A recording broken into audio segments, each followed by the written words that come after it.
This is a video clip that I wanted to share with you guys, something a little bit different. It's not stand up, it's a clip from Joe Rogan's podcast when Rob Zombie was on. And it's just a little segment. It's about just under 7 minutes long. And it's called Rob Zombie had crippling social anxiety as a kid. So that interested me to check it out. I did start watching it. I got about halfway into it, or maybe a little bit past that. I can't remember the exact marker, but when it got to a point where it was talking about something that just kind of it struck me, and I thought that it was something that I would like to share with you guys. So I stopped watching it. Haven't seen the rest of it. There's not too much left in the video past what I stopped at, but I wanted to share it with you guys just because I thought that the point that they were making, I think it was Rob that made the point in something that he said that I felt it was a really good and interesting point. It's something that I'm sure we all have thought about, but I like the way he expressed it or the way he got it across, whatever. So I'm going to go ahead and press play. The Joe Rogan Experience. It's such a crazy leap that you've made. I mean, people know you as much now for your films as they do for your music. I only knew him for his films, honestly, because I had heard his name floated around, but did not know anything about who he was. And I still don't know much about him, but he did their Halloween remake. And of course I watched it. And that was when I first paid attention to him as, an entertainer type, celeb type person. I did not know he was into music. I mean, he's got the look of like rock and stuff like that, but it just never occurred to me that he was in the music industry first. As much now for your films as they do for your music.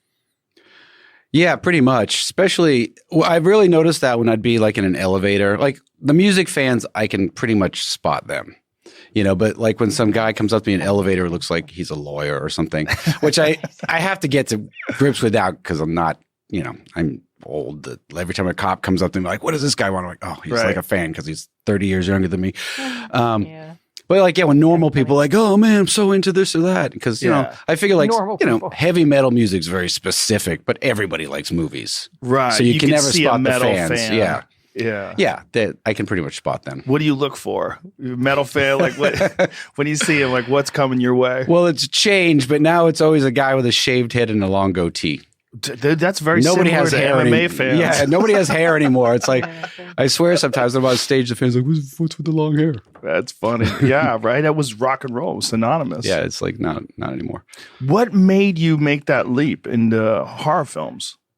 Well, I always wanted to make movies. That was always my main goal in life. Really? Before music? Well, let me back it up. I loved everything equally, but as a kid, it all seemed unattainable. So it was all fantasy. Like, oh yeah, I'm going to go to Hollywood and make movies. Oh yeah, I'm going to have a band. Like, no, you're not. You're just living in some crap town. You're going to do nothing is what it felt like. You grew up in Haverhill? Yeah. Yeah, I grew up in Newton. Newton Upper Falls. Yeah, it's so funny. I think when I was a kid and played ice hockey, we would play against Newton. I'm sure. I think we wrestled you guys. Yeah. Yeah. Oh God, wrestling, man! I hated having to wrestle. It's fucking like horrible. So exhausting. It's the most exhausting. Like, oh, it's only like 30 seconds. I'm like, that was the worst 30 seconds of my life. What was I saying? Growing up, it's like you can have a crappy band in the garage with your friends, but it's not going to do a thing. And then we had a Super 8 camera, so we'd make crappy Super 8 movies, but none of it seemed realistic. I thought my life was going to be, world's worst bike messenger in New York City. That seemed to be what I was destined for. But then as the band started taking off. It's interesting, the direction that your life can take. And for a lot of people, it goes in ways they never ever imagined. I never imagined that I would be doing what I'm doing today. Just like the audiobook stuff, starting out as a narrator, becoming an audiobook proofer, being part of a really cool company. Not that my work experiences before were awful. They were okay, but they were like your they were sort of like your typical type of they to me, I've always liked entertainment type stuff, always liked stories and things like that. I dreamed of being an author, but it did sort of seem like the author part seemed a little bit more attainable because anybody can write a story, right? And now is a really great time to be a writer because you can get your stuff published on your own, you know. It's harder to get noticed that way, but still you can do it. But any sort of involvement in the entertainment type industry in any capacity never really was something that entered my mind. And it just ended up that here I sort of am a little tiny, you know, small space in an entertainment related field, audiobooks, content creator on YouTube. So it's kind of, you know, I get where he's coming from when he says that he never, you know, he thought he was just going to be this bike messenger. He never realized where his life was going to take him. So it's kind of funny how things like that can happen with people, you know, the way they end up in different ways. New York City, that seemed to be what I was destined for. But then as the band started taking off, and which seemed odd on its own, and there was a chance to make music videos, I'm like, fuck it, I'm directing these music videos. This will be film school for me. And that's what it sort of became. Did you have this thing that a lot of people have when things start going well for them? You have sort of like imposter syndrome. Like you kind of, you're like, is this, what the fuck? Are they going to find out? Oh, yeah. Like, My whole life is like, fooled them again. I remember when I first started watching this a few days ago, I have seen up to this point, a little bit beyond this, but he was talking, when they talked about that, it sort of kind of reminded me of something that I mentioned in one of the other videos I did. I think the interview with my brother Timothy, I think, where I mentioned something, I guess that's what that's called. I didn't know, or I guess I forgot that there's a name for it, imposter syndrome or something. Not that I'm anyone super big and huge at all, not like that, and not that I necessarily think that I will be or expect that I will be or hope that or anything like that, but I'm in a situation where I feel like what's the big deal? Like what I don't know. I feel like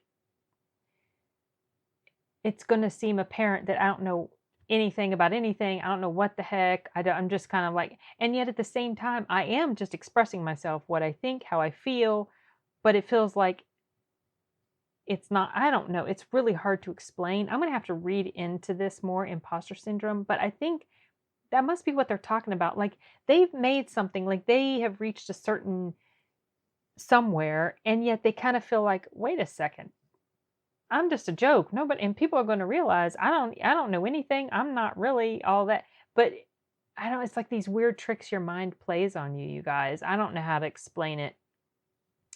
It's really odd, and I'm nowhere near anything like that. I don't expect, like I said, no plans for anything like that. No, thank you. But I get it. I really do get it. And it's a funny feeling, honestly. I don't know how to explain it. I did a crappy job trying to just then, but What the fuck? Are they going to find out? Oh, yeah. Like, My I'm whole not life is like, fooled them again. I think everybody feels like that. I think so too. I mean, because I was always but not necessarily like you fooled them, like you're intending to fool anyone, but like you kind of not getting why anybody or why people think that what you offer is, I don't know, worthy or something. I don't know. Whatever. I'm gonna stop trying to explain that because that makes no sense what I'm trying to say. But maybe they did a better job of it.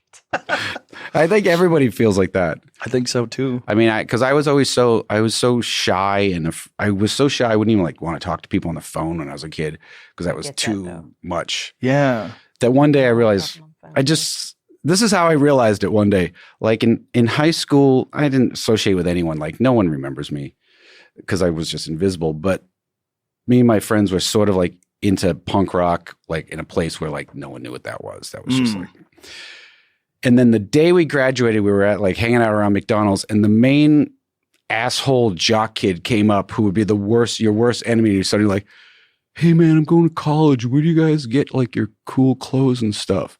Like, wait a minute. It was 4 years of torture from you and your douchebag friends. And now the day we graduate, you're like, hey, you guys were. So that's what I knew. Everyone's so fucking insecure. It doesn't matter. And then that next day I was like, I don't care anymore. Oh, that's crazy. I'm a different person. Yeah, it's I've hard evolved. to forgive those people. You know, the people that fucked with you in high school, it's hard to let that go and realize, though, they just were probably tortured at home. Well, you can't let it go because that's your motivation. I'm always motivated by anger and revenge and things of that nature. That's why when people want anti-bullying, I go, well, might be anti-success later on in life because, you know, people. This is getting to the point where I realize that this is getting to the point. This is getting to the moment in the video where I realized that it was something that I felt was worth sharing with you guys, because basically what he's saying here, I'm going to let him finish because I haven't really heard beyond this, but I know where he's going with it, and I kind of agree with him. I know what he means by it. Well, might be anti-success later on in life because, you know, people that get fucked with tend to make it. Yeah, Chris Rock has a bit about that. Yeah, it's true. I mean, certainly true for fighters. Almost all the best fighters in the UFC have some story where someone was fucking with them when they were young and they had to figure out how to fight. Yep. What's the first thing we all do? Take karate lessons. Yeah.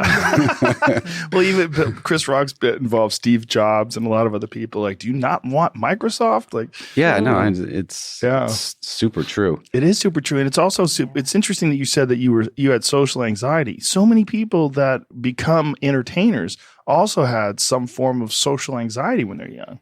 Yeah, I had to do this thing the night before last. I was presenting this award to somebody at this event, and you know, I'm picturing, the stage will be really big and high. You know, I can get up there. It's super impersonal. It doesn't matter. And I get there, the stage is like lower than this desk. And it's like all the tables with people eating dinner right there. I'm like, oh man, this is a nightmare.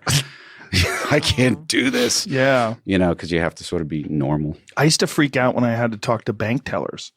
I used to, like, you know, you're in the line. It doesn't make any sense, right? But the line of, like, I'd have to deposit my check.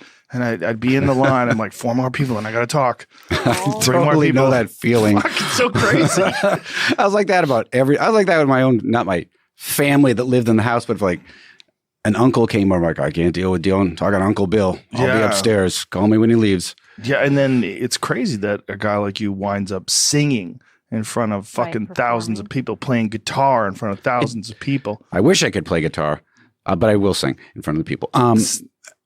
It doesn't bother me. It doesn't matter. Like, it's like, it's a festival. It's 100,000 people. I'm like, who gives a crap? It's crazy. So it's because he doesn't have to interact with them one-on-one. That just occurred to me.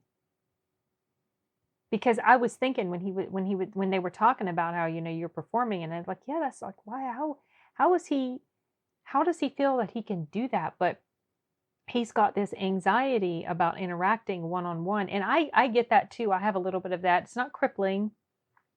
I can deal with socializing and stuff, but I feel a little bit more removed. I feel more introverted. Like, maybe it doesn't, I've said this before, it might not come across this way on camera, but I'm not generally one for small talk social mingling. And I can interact with people on a daily basis, whatever, but I don't enjoy talking on the phone too much. I don't really like big crowds of people mingling. That's not my thing. I feel really out of place. I typically like to just hang with like 1 or 2 people, or, you know, like a small group or whatever. I don't really hang out too much because, you know, what's going on. But it has to be that it's because, and I don't know, maybe he's going to make this point as soon as I press play again, but it's got to be that it doesn't, well, a lot of people have stage fright. That's one of the biggest fears that people have. And I feel that myself sometimes, even just when I do live streams with Sound Booth Theater, I feel a little bit on the spot. It's not just me there, but I feel like, don't really, you know how to act. I don't know what to say. I feel ridiculous, and I think part of that is just not social anxiety, stage fright type thing. In our meetings that we have, you know, when we're talking, with the company. It is not, it doesn't feel, because it's just a little small group and we're talking. But somehow he's not crippled by stage fright. That doesn't bother him, but he's crippled by the thought of one-on-one type interaction with people, or just close interaction with people. That's interesting. That's fascinating. I wonder if a lot of people that have this severe social anxiety have the reverse when it comes to stage fright, that it doesn't bother them as much. I mean, I don't know. Maybe he's an exception. Like, it's like, it's a festival. It's 100,000 people. I'm like, who gives a crap? It's crazy. So there's two people out there that want to say hi. I'm like, oh, that's weird. Yeah. Yeah, especially if they're right in front of you. Yeah. Like one of the weirdest shows that any comic ever has to do is shows where there's a really tiny audience, like at the Comedy Store at 1 o'clock in the morning, and there's like 5 people. Intimate. That's brutal. It's just so weird. Yeah. It's like 500 people, no problem. Yeah, 5 people. That's why starting, like when people are like, oh, do you ever want to go back and play clubs and more intimate setting? I'm like, no.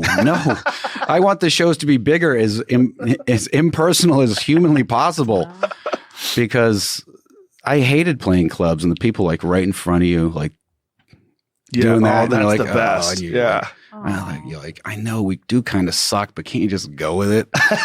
Give me a break, man. Like, let us get our feet. I don't know.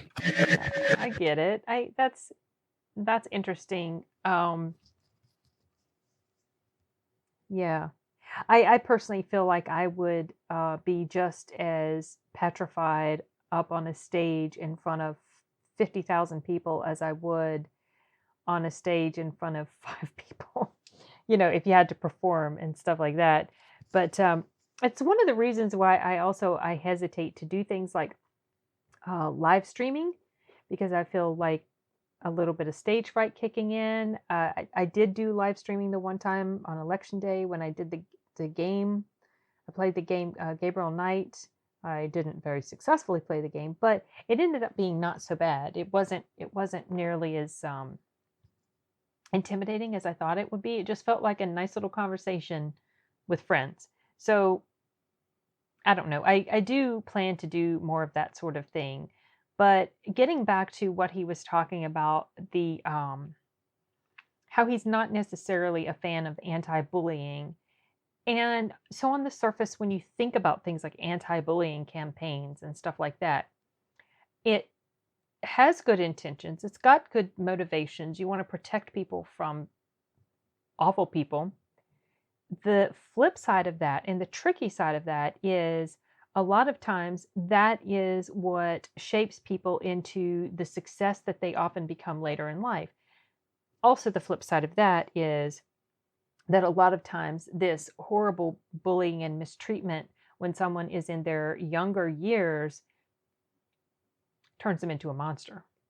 So it's this fine line you walk, and you never know who is going to be the one that ends up being this monumental success in life because of the troubles that they went through when they were younger, and who is the one that is going to become a walking monster, serial killer, whatever, later in life because of what they endured when they were younger. So it's really not necessarily a one-size-fits-all type of solution, honestly. I mean, it's not to say that you think that it's okay for people to be bullied, or that it's okay to treat people like crap when you're younger and to bully other people, and to just or that you're saying it's okay to just be an asshole in general. That's not the case. And I don't think really anybody necessarily, I don't even think that they're necessarily advocating for that, but I think that they understand that in a lot of ways that sort of, what's the word I'm looking for? Oh, shoot. It flitted right in my brain and now it's gone. I'll think of it after a bit, after I stop recording. Oh, geez. Oh, I hate when I do that. Dang it. I want to say like trial, or not tribulation, or not experience. It's not the word I'm searching for. Shoot. Whatever. I think you guys know what I'm trying to say. But I forgot what I was saying right before I lost my train of thought. But basically that who I feel like I need to go back and see what the heck I just said, but I think what I was saying was that they're not saying that it's okay to be that way. They're not advocating for people to be that way, but they understand that those experiences that people go through, sometimes these very hard experiences that people go through, is what can turn them into, I don't know if necessarily a better person would be the right word, but someone who rises so far above that experience, and that what they experienced, what they went through, shapes them into something so much more than maybe they could have been if they hadn't gone through it, if that makes sense. So I found that to be kind of a fascinating take on it, because I've mentioned before about things like this, how that childhood trauma, childhood awful experiences, and that it does very often negatively impact people, and how important it is to try to treat our kids good. You know, the importance of having stable family life, stable childhood, um, as much as humanly possible. And I never thought about it on the flip side of that. I've always admired that people have been able to rise above some terrible experiences and not take the path of darkness, and things like that, that they've been able to become something so much opposite of what they were exposed to. I've admired that, but I've never stopped to think that maybe that's what it was that made them this way. I've always thought it's amazing that they became this way in spite of that, not that actually might have had a hand in it. You know what I mean? So I found that pretty interesting, and that was why I wanted to share it with you. When I heard him starting to say stuff like that, I was like, oh, he's making a point that's really cool, and I think I want to share it on my channel. And so I did, and I hope my ramblings made sense. I think they explained it much more efficiently than I did. But anyway, so that's it for this one. I'm going to go ahead and shut up. Adios.